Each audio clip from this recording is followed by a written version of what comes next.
ઓમ ગણેશ હર હર મહાદેવ। ભગવાનનો શયનોત્સવ આપણે ઘરે જ કરવો હોય તો કેવી રીતે થાય? મંદિરોમાં તો થતો જ હોય છે, પણ આપણે માનો આપણા પણ ઘરમાં ભગવાન છે, ભગવાન વિષ્ણુની મૂર્તિ હશે, શાલિગ્રામ ભગવાન હશે, કૃષ્ણ ભગવાન હશે કે રામ ભગવાન હશે। હવે આપણે આપણા ઘરના ભગવાનને છોડીને પછી મંદિરોમાં જઈએ તો શું એ યોગ્ય ગણાય? કદાપી ના ગણાય। તો આપણે અગર ઘરમાં સંક્ષિપ્તમાં શયનોત્સવ ભગવાનનો કરવો છે તો કેવી રીતે કરી શકીએ? અને એ આ કથામાં જ જ્યારે યુધિષ્ઠિરે પ્રશ્ન કર્યો હતો અને ભગવાને જે ઉત્તર આપ્યો હતો દેવ શયનની એકાદશીનું જે વ્રત વિધાન છે, જે હું સાવ સરળ ભાષામાં તમને સમજાવીશ, એ આપણે ઘરે કેવી રીતે કરીએ અને એનું મહાત્મ્ય શું છે, આજે એના વિશે સત્સંગ કરીશું। જો તમને આ વિષય વિડીયો સત્સંગ પસંદ આવે, લાઇક કરજો, શેર કરજો અને ચેનલ પર નવા હોય તો સબસ્ક્રાઇબ કરજો। તો ચાલો સત્સંગ શરૂ કરીએ। સર્વપ્રથમ આ વખતે આપણે આજે દેવ શયની એકાદશી કરવાના છે। હવે એ દિવસે આપણે ભગવાનને આ શયન કરાવવું હોય, એના વિશે ભગવાને શું કહ્યું હતું યુધિષ્ઠિરને કે જે કોઈ પણ મનુષ્ય આ દેવ શયનોત્સવ કરે છે એને ધર્મ, અર્થ, કર્મ ચતુર્વિધ પુરુષાર્થ હું પ્રદાન કરું છું, એને મોક્ષ પ્રદાન કરું છું, એને બધા તીર્થોમાં સ્નાન કરવા જેટલું ફળ જે પ્રાપ્ત થાય એ પ્રદાન કરું છું, બધા દાન કરવાથી જે ફળ પ્રાપ્ત થાય એ હું પ્રદાન કરું છું, આવું ભગવાને કહ્યું હતું। અને એ જ વસ્તુ પછી ભગવાન આગળ કહે છે કે જ્યારે પણ તમે આ દેવો શયન કરો, અર્થાત દેવને શયન કરાવો, એટલે જ્યોતિષીય ભાષામાં એવું કહે કે કર્ક રાશિમાં જ્યારે સૂર્ય પ્રવેશ કરે અને તુલા રાશિમાં જ્યારે સૂર્ય પ્રવેશ કરે, એટલે કર્ક રાશિમાં શયનોત્સવ થાય અને તુલા રાશિ હોય એટલે કે દિવાળી જાય પછી જ્યારે આવે એ વખતે ભગવાનને ઉઠાડવાના, એવું આપણે આ ગ્રંથોમાં કહેલું છે। હવે એની વિધાનમાં ભગવાન શું કહે છે કે જ્યારે દેવશયની આ એકાદશી આવે એ દિવસે ભગવાનને સફેદ વસ્ત્ર ધારણ કરાવવાના। ભગવાનને શયન કરાવવા માટે જે શૈયા હોય એ પણ જો સફેદ કલરની ચાદર કે તકિયું કેવું હોય, નાનકડું જે પણ આપણા ભગવાન હોય મૂર્તિ એ પ્રમાણે, તો એ કરવું।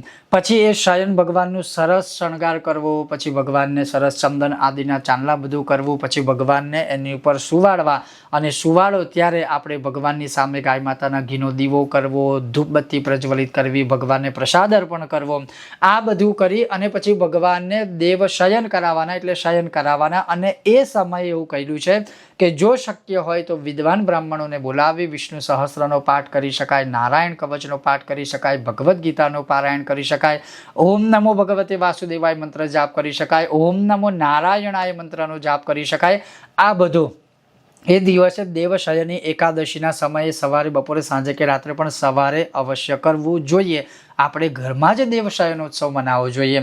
પછી દેવ શયનોત્સવ મનાવીએ એટલે આપણે ભગવાનને સરસ આમ ફૂલની પાંખડીઓને આ તે બધું સરસ મજાનું આપણે બધું શણગાર કરી અને ભગવાનને સુવાડવાના। અને એ વખતે મૂળ જે પ્રાર્થના છે ને, આ પ્રાર્થના કરવાની કહ્યું છે કે હે ભગવાન, મેં તમને તો શયન કરાવ્યું અને તમને શયન કરાવ્યું એટલે કે આખું વિશ્વ પણ 4 મહિના સૂઈ જાય એવું થાય। એક આ ભાવ છે ને, પ્રાર્થના છે અને શ્લોકનો અર્થ છે।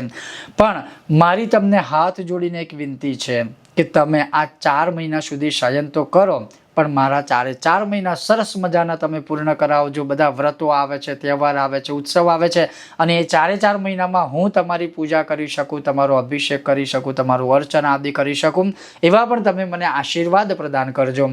આ રીતે જે કોઈ પણ મનુષ્ય આ વ્રતોત્શયન અર્થાત શયનોત્સવ કરે છે, દેવશયની એકાદશીમાં ભગવાનને પોતાના ઘરે સુવાડે છે, તો એને સર્વસ્વની પ્રાપ્તિ થાય છે। અને આ જ વિધાન ભગવાન શ્રી કૃષ્ણએ યુધિષ્ઠિરને શ્રવણ કરાવ્યું હતું।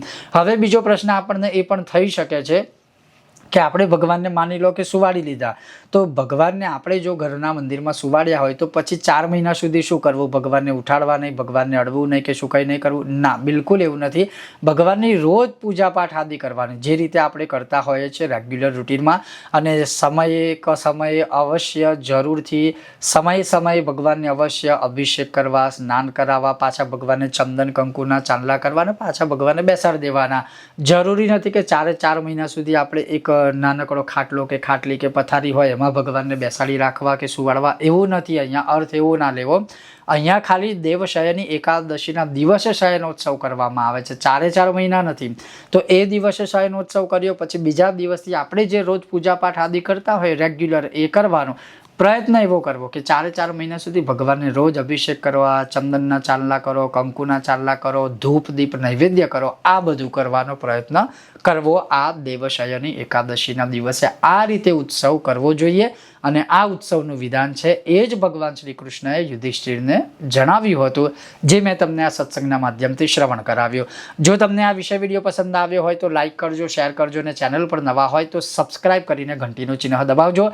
નવા વિષયને વિડીયો સાથે ખૂબ જ જલ્દી આપણે પાછા મળીશું. ઓમ ગણેશ, હર હર મહાદેવ, અને દેવશયની એકાદશીની મારા તરફથી આપ સૌને ખૂબ સારી શુભેચ્છાઓ.